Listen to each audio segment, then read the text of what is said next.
Zaman gerçək deyil, sadəcə illüziyadır. Yəqin ki, son zamanlarda bu ifadələri eşidirsiniz. Bu fikirlər zamanla bağlı müzakirələrdə tez-tez istifadə edilən arqumentlərdəndir. Beləliklə, bugünkü mövzumuz zaman anlayışı ilə bağlıdır.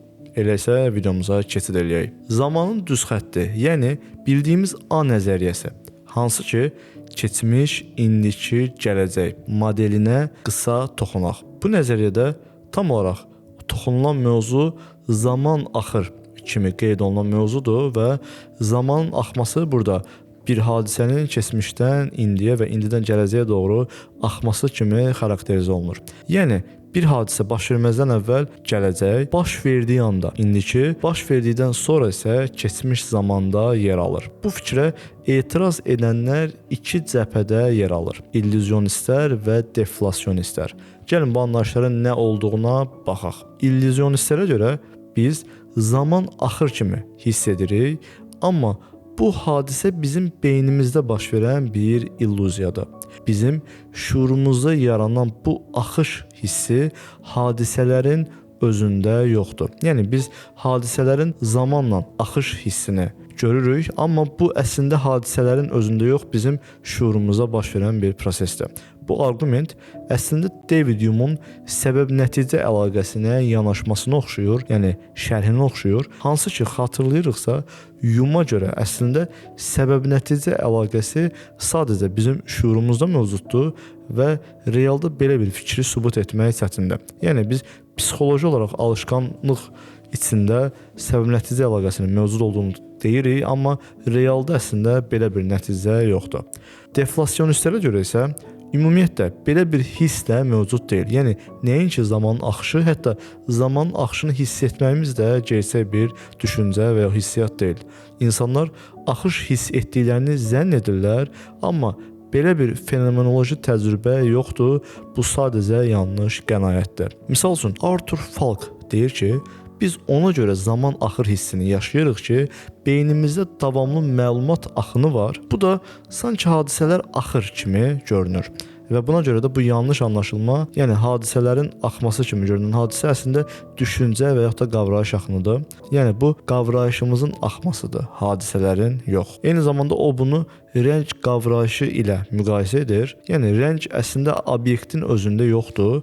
Biz onu beynimizdə yaradırıq. Eyni şəkildə biz qavrayış axınını xarici dünyaya proyeksiya edirik. Təbii ki, proyeksiya fikrinə ciddi etirazlar mövcuddur. Bu etirazlardan biri də filosof Sidney Shoemaker'dır. Sidney Shoemaker'a görə biz qırmızı alma gördüm deyəndə qırmızılıq xüsusiyyətini obyektə, yəni almaya aid edirik. Şuurumuzdakı hər hansı bir hissə yox və beyin həmçinin belə bir xətaya da yol verə bilməz. Yəni, misal üçün, biz əgər qırmızı alma deyiriksə, burada qırmızı bizim beynimizdəki hər hansı bir düşüncə yox, məhz almanın ikinci dərəcəli xüsusiyyətidir.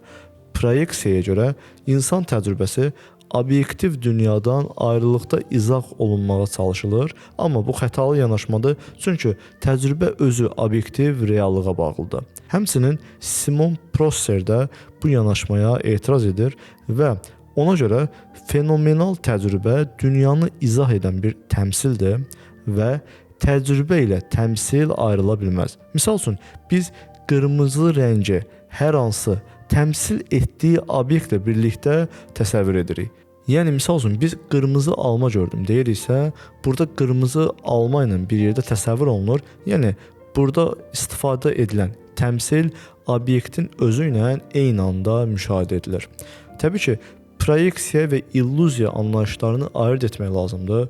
Xüsusilə deflasionistlər məhz bu anlayışların bir-birinə qarışdırıldığını iddia eləyir və buna görə də bəzi anlayışların xətalı görünə biləcəyini düşünür. Əgər bu video sizə maraqlıdırsa və sizin üçün proyeksiya və illüziya arasındakı fərq nədir, tam olaraq bu anlayışları bilmək istəyirsinizsə, bunun üçün mütləq şəkildə videonun şərh hissələrində qeyd etməyiniz kifayətdir və mən növbəti videolarda proyeksiya və illüziya arasındakı fərqləri izah edəcəm və əslində zamanın illüziya və yaxud da proyeksiya olduğunu iddia edənlərin təməlində istinad etdikləri səbəbləri videolarda izah eləməyə çalışacağam.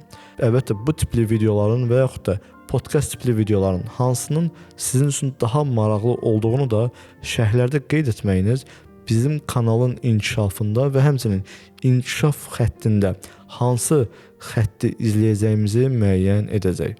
Növbəti videolarda görüşənə qədər.